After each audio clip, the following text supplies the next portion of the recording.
Good morning, ladies and gentlemen. My name is Sakela Buhlungu. You see it up there. I'll just take us through some of the preliminary issues and some introductions, and then I'll hand over to the chair of the panel.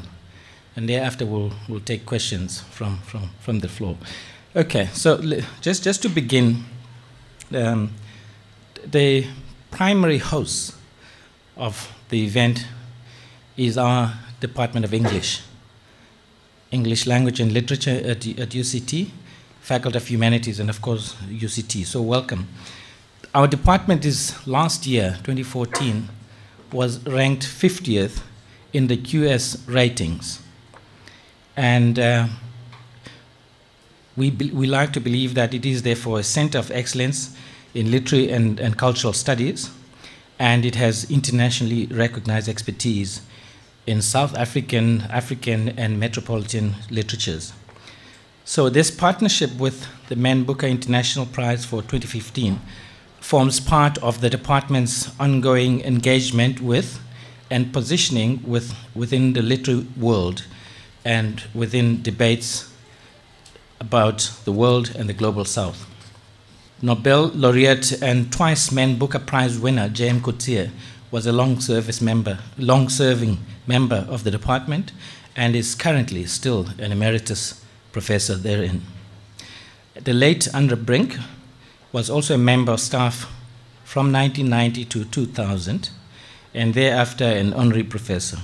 Also housed in the Department of English is our creative writing program, which is the best, we like to believe, the best on the continent. There's a strong tradition of local and international visitors, of readings, formal and informal connections with other members of the arts community, including script and television writers, documentary makers, literary journalists, and publishers. Over the years, the faculty or members of faculty of the department, associates and students, including, of course, Coetzee, Brink, and Lauren Bierkes, have won many international and national awards. Now, the partnership, I just want to say something about the partnership, and because this is a very, very significant kind of occasion for us. Announcements for the Man Booker International Prize have been held in other places, in other parts of the world.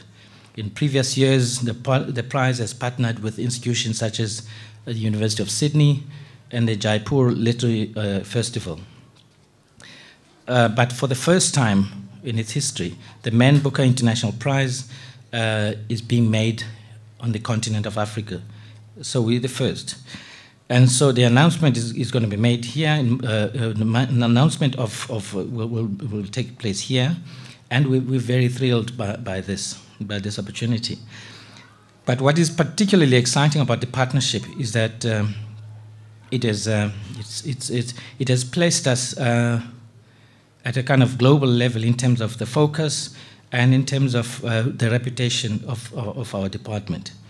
Of course, UCT is a very important site. It's known as the top university in the country, one of the top universities on the continent of Africa, with very good, very favorable ratings internationally. As UCT, we have just about 35 A-rated, NRF-rated scholars, A-rated, that is. And of course, UCT has, over the years, produced 3 Nobel laureates among its alumni. Of course, UCT is the oldest university, and so for our part, as UCT, the Faculty of Humanities, Department of English, we're very delighted to be the venue for this year's event. The partnership with UCT, including events that started a few weeks back, provide us with a perfect opportunity to pay tribute to the work of Andre Brink. Now, Andre Brink, as you know, passed on last month. He was a professor of English at UCT. He was a leader in literature. His novels, two of his novels, An Instant in the Wind and Rumors in the Rain, were shortlisted for the Booker Prize in 1976 and 1978, respectively. He received the most Manian Human Rights Award from the University of Uppsala, and the French government gave him the Legion of Honor as this highest form of cultural recognition, and of course also the status of the Commander of the Arts and Letters. Now, just before we start, I want to introduce you have a 5-person panel. I'm not going to introduce all of them. I'm going to leave that to the chair of the panel to introduce. I just want to introduce the chair of the panel, and then I hand over to her in a minute. Dame Marina Warner is a fiction writer. She writes criticism, history, and her works include novels and short stories, as well as studies of art, myths, symbols, and fairy tales. She was born in London of an Italian mother and English father who was a bookseller. Early education took place in Cairo and Brussels, then went on to read French and Italian as an undergrad at Lady Margaret Hall, Oxford, where she's now an honorary fellow. Dame Warner is Professor of English and Creative Writing at Birkbeck College, University of London, and a Fellow of All Souls College at Oxford. She has received honorary doctorates from 11 British universities and has been awarded many other international fellowships. She became a fellow of the British Academy in 2005. She has produced kind of a long list of publications, which I will not get into here. We'll get an opportunity to see this online. And ladies and gentlemen, first of all, welcome to you to this event, and welcome to the panel. We're very delighted to have them here. We'll now take the kind of presentation by the panel, and we'll hold for questions for later. Thanks very much. Thank you very much, Professor Bulungu. And it's a huge pleasure to be in Cape Town. We're very grateful to you for your wonderful welcome at this historic institution. And also, coming most of us from England, we are delighted by the weather and your beautiful, beautiful scenery. So now I'm going to introduce you first. So Edwin Frank, on the author on the right, is the editor-in-chief of the New York Book Review Classic series, some of you will know, and a poet who has a new book out, Snake Train, this very month.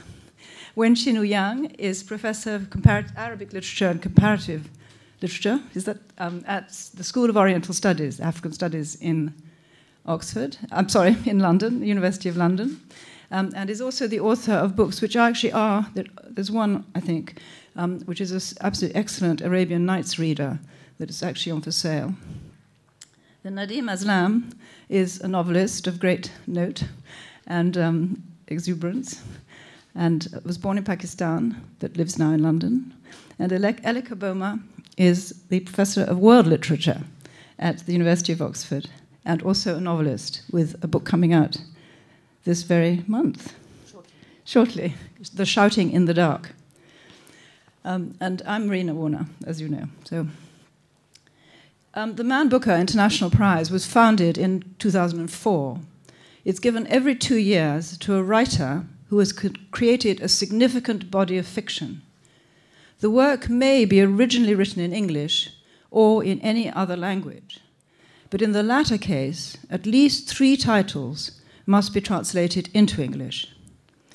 It also differs in other ways from its elder sibling, the Man Booker, because only the judges nominate the writers, with the result that we have enjoyed ourselves hugely.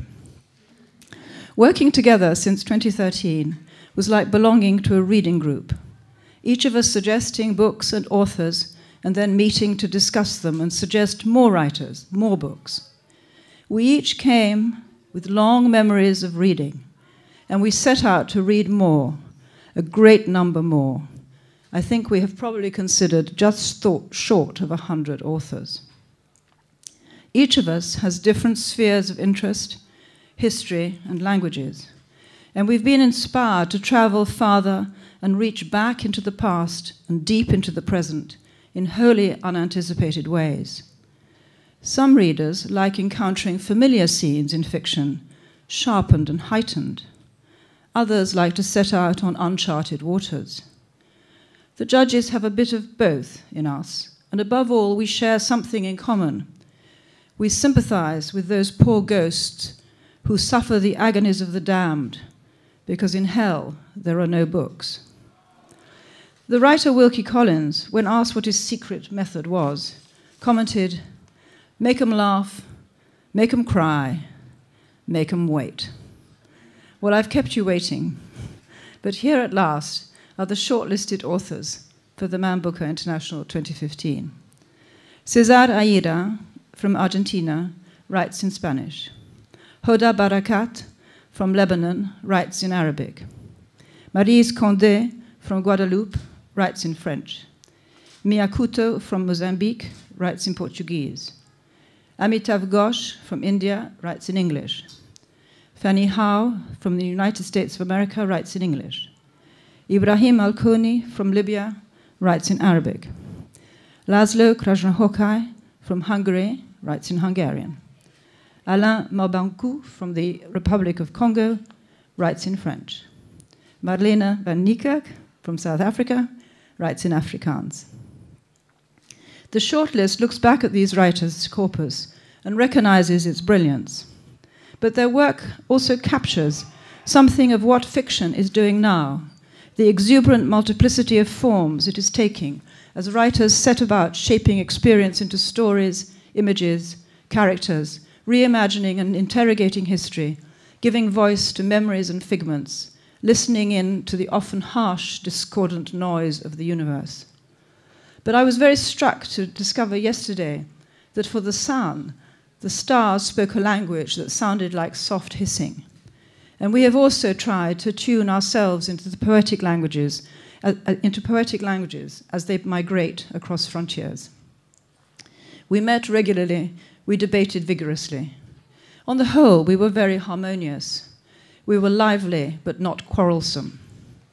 Yesterday, after a long, intense session, which at times became sticky, even bad-tempered, we whittled down 14 names to 10, and we arrived at a list which includes the highest number of languages, 7, and the highest proportion of translated writers in any year since the prize began, 80%.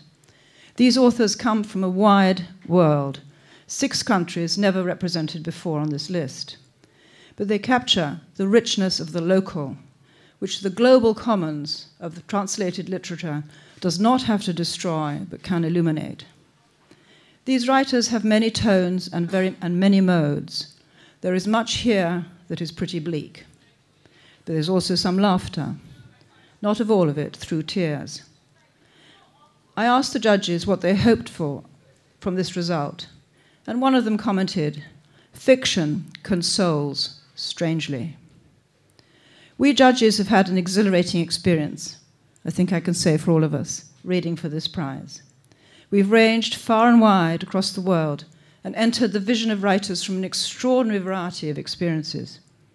Fiction can enlarge the world for us all and stretch our understanding and our sympathy. The novel today is in fine form, we discovered. For these writers, it is a field of inquiry, a tribunal of history, a map of the heart, a probe of the psyche, a stimulus to thought, a well of pleasure, and a laboratory of language. Truly, after this all-consuming time of reading and argument, and more argument, I think we can say that when you read these writers, if you haven't already, you will feel you are that bit closer to the tree of knowledge. Now, Fiammetta Rocco, who is the administrator of the prize and the literary editor of The Economist, and who's looked after us and kept us company marvelously through all our discussions and sessions, will now say a few words. Marina, thank you. And thank you to Professor Bulungu and to all of you for coming. It is tremendous to be here. There's such a long connection between South Africa and the Man Booker Prizes, going back even further than Andre Brink to when Nadine Gordimer won the annual prize for The Conservationist in 1974. Now, the Man Booker International Prize that we're here to talk about today is different. It's newer. It was launched in 2004. It's given for a body of work, not for a single book, and it's given every 2 years. So these judges have been reading for a very long time. It's always at this moment in the process that they come out into the light, and we do it every time in an international literary city. We've been to New York, we've been to Sydney, we've been to the Jaipur Literary Festival, and now we're here in Cape Town. In its time, the Man Booker International Prize has honored 2 great African writers, Naguib Mahfouz from Egypt in the initial year, 2005, and Chinua Achebe from Nigeria, who won in 2007. They were giants of their time. They are the granddaddies of African literature, and they have both since died. And it's a sense of how incredibly powerful and redemptive and renewing literature is, that this year, for the first time, we have a whole new generation of African writers. 4 out of 10 come from this continent. Now, as Professor Bulungu said, we're going to open the floor for questions. Tell us who you are and where you're from, and hopefully we can give you some answers. John Higgins from the English department. Books are taxed as a luxury item in South Africa. Would you endorse that measure? No, that seems very unfortunate. Books are are a necessity, so that anything that makes it harder for people to get hold of them is to be regretted. The indirect tax, VAT in England, which is added to goods, there are certain goods that are exempt, and there's always a struggle about them. So children's shoes are exempt, and books are exempt. Some other things are exempt. Food is exempt, but other things are. So if you, for instance, if you buy two items from, we won't say the word, online, and one of them is a DVD and one of them is a book, the DVD will attract VAT, but not the book. And that was fought for by bodies like the Society of Authors, like the Booksellers' Trade, and so forth. And it is, I would say, an extremely important measure. I would absolutely agree with Edwin. And, but we also talked a bit yesterday about the importance of the oral media in disseminating books, and how the history of the BBC the BBC used to have an extremely important role in spreading knowledge of books, writers, and literature across the world. There was a very famous program called Caribbean Voices, which had an immense effect, brought all kinds, and literally the voices, the wonderful, rich voices on the ear, but also these writers, including Derek Walcott, were brought to the attention of the reading public. Do you want to say something about that? No, absolutely. I think in a place like this where the literacy rate can be, it isn't 100%. So, spoken word is important. Yes. Do you want to say something? Yes. As well as Caribbean Voices, there was, of course, the Eastern Voices program too. That many names, literary names that we know of, George Orwell, for example, Mulkraj Anand, all worked on, and that too presented a texture, a whole landscape of literary voices to the wider world. Since we're talking about support for literature, one of the things, since we have looked at so much literature in translation, that literature has come into translation often with the active support of governments and cultural agencies, and it really, the English language has traditionally been hostile to translation. That's changing happily, and I hope that we can encourage it to change further. But it is another area where books need to be helped into the world. Sort of translation is going to become more and more important, and one of the issues that we sort of face as readers of word fiction is that many of the important authors have not been translated into, in this case, English, and I can speak for Arabic authors and Chinese authors, perhaps a number of authors that Marie can speak to, and I think some of the authors are translated precisely because of what Edwin said about the support from sort of like funding bodies, and in Britain especially the British Council has played a tremendous role in making sure that, you know, books are translated from other languages, and I think this would be very important. We were very aware that books here are very expensive. I mean, we're aware of that. I'm Christine Emmett from the Sunday Independent. You guys brought up the issue of translation and it being very prominent, you know, on this list, and obviously that makes sense in terms of the subsidiary prize for the translators. I'm curious to what extent, I think it was Carmen Khalil's sort of distancing herself from the prize a few years back by saying that it wasn't actually reaching the kind of other voices that it was intended to meet, has informed, to an extent, this, you know, both the judges' sort of approach to this, but also perhaps selection of judges. I mean, to what extent is this shortlist different to previous years in terms of the judges' commitments? Then actually a secondary question that I'm going to slip in is, I mean, I think there's a lot of talk about what a prize like this can contribute to South Africa by being, you know, by having a shortlist or finalists announced here. But I want to know what having this announcement in South Africa actually contributes to the prize itself. First, the question about Carmen Khalil's comments. We're all on slightly unsteady ground here because I haven't briefed myself that recently about her position. I understand that she was unhappy about the decision to select Philip Roth, I think, as the winner, and we can't comment on winners yet because we're obviously here at the shortlisting stage. We are, though, incredibly proud, as Marina was also saying, of the variety and the range and the spread and the diversity of the writers and the languages that they're writing in that we've chosen for this list. So that would be the first comment. Yeah. I'm a great friend of Carmen's. She's one of my close friends, so I certainly knew this story from inside.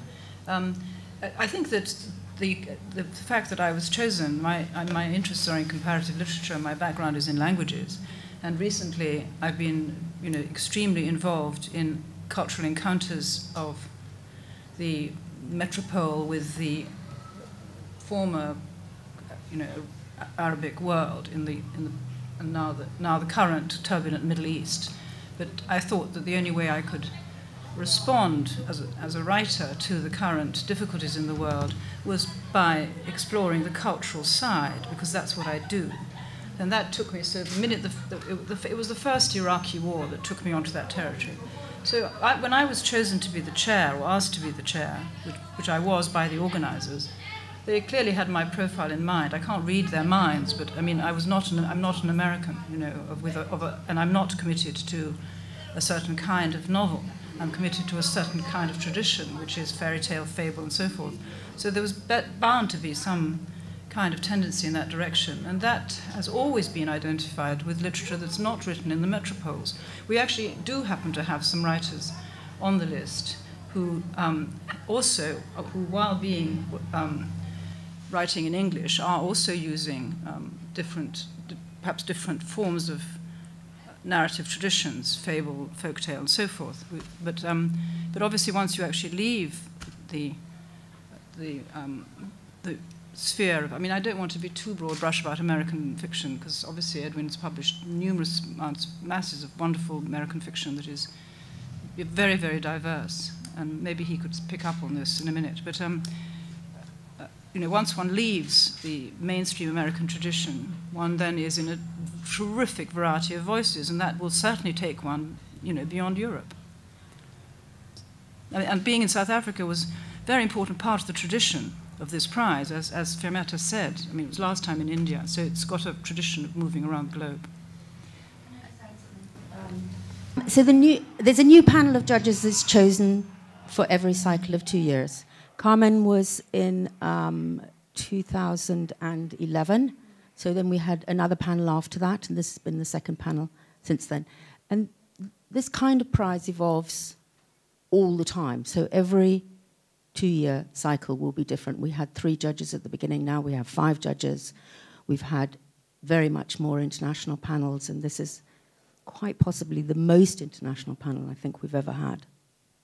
I was just going to make a comment about the African continent. I think this prize is justly very proud of the fact that Chinua Achebe was an early prize winner, and that this prize got in where the Nobel didn't. And so it's fitting, really, to announce the shortlist, I think, from the African continent.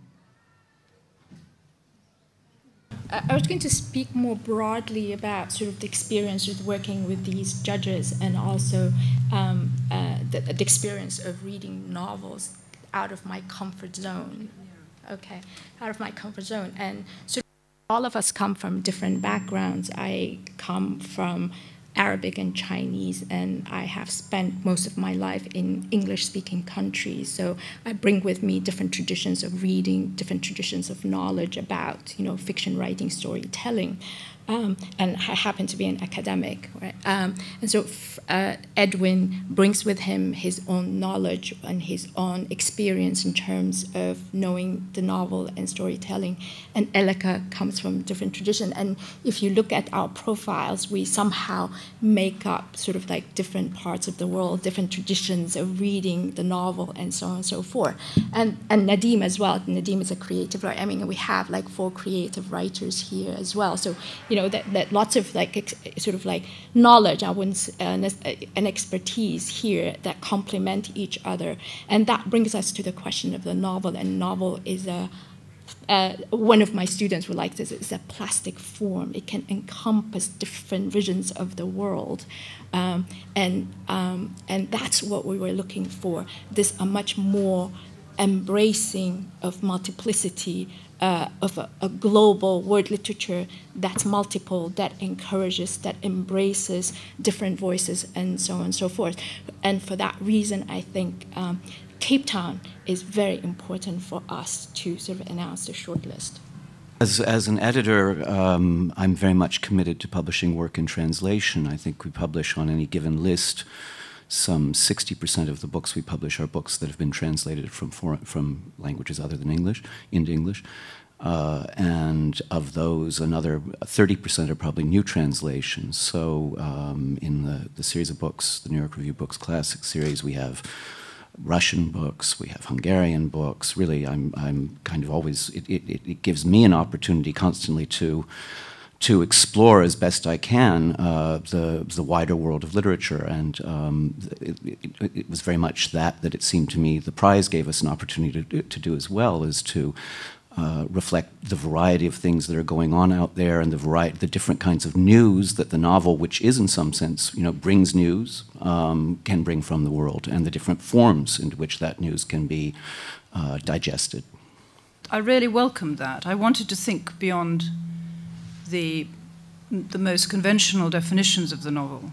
And this geographical sort of remit of the prize made me do that, made me investigate across those frontiers that might be almost invisible but are actually there. If you look at the literary pages of an ordinary London newspaper, there are sort of invisible barriers there often. And this prize is trying to make them visible and then jump over them. Hi, my name's Tracy Saunders. I'm a freelance writer. I think the literary value of the prize is well known. Can you speak a little bit about the socio-cultural and political value of the prize winner going forward? One of the things that I feel very strongly, and I think we all felt, is that one of the great powers of fiction is that it can represent darkness and damage. And it can do so in extraordinarily frank and open-eyed and uncompromising ways, without, I mean, I don't want to use a word like redemptive, because it sounds too religious, but I think, Edwin's comment, which was that fiction consoles strangely, this really has great wisdom in it.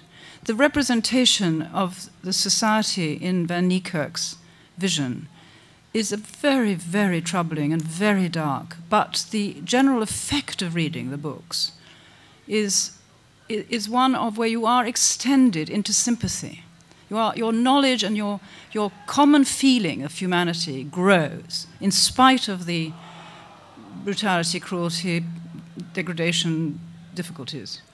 There was a very famous question that Auden put, which is that, can poetry make anything happen? And he answered that himself despairingly: poetry makes nothing happen. Well, it's haunted me, this phrase, all my life, actually. And I think that we're living at an odd moment when he wouldn't say that anymore. I think that it isn't just poetry. I think we have actually witnessed literature making things happen, not always for the best, but the undeniable power of the word is part of our present mediatic world in which communications are very fast. So the task, for example, of responding to the Rhodes statue is an urgent one, and words are one of the ways to do that. I mean, you're right that images are a form of words. I mean, they can be made into an argument, an image can be made into an argument. But it does show that the symbolic power of words is actually active and dynamic, and that is why literature matters. Okay, thank you very much, and thanks very much. A good hand of applause to for the short list. The short list of 7 languages, language backgrounds for the writers, but also for the partnership between UCT and Man Booker International. Thanks very much for this. We're really honored. In 2007, we were in Oxford for exactly this same moment. Nadine Gordimer was on the panel, and somebody asked her to sum up in one word, what were you looking for? And she came out quick as a flash, said, illumination. And I think you'll agree that this panel, perhaps more than ever before, has really offered us illumination.